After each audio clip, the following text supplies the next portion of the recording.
Hey guys, I often talk about the pitfalls or traps of the spiritual journey because so many people think we're all on this enlightening journey and great shakes, and they don't see the real traps and the pitfalls on their journey. So one other thing is this whole idea of, we're going to clear the karmic issues and we just speak it into the universe and it's gone. Or affirmations, and I often share quite a number of what I think is quite helpful affirmation.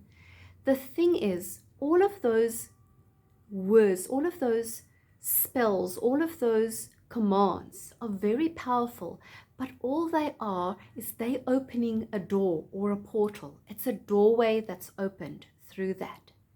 You still have to step through that doorway, and you still have to step through it with a changed behavior. So for instance, if you set in an affirmation for, let's say, abundance or strength or whatever, you saying and commanding, yes, it's very powerful because you're commanding it into your field, but you still have to act through that field. You're commanding it, but so many people think that once I say it, it's done. And they forget that it's actually, you actually change through that. Yes, it's very powerful. The field enables you, but you are still the enabler. You still have to step through.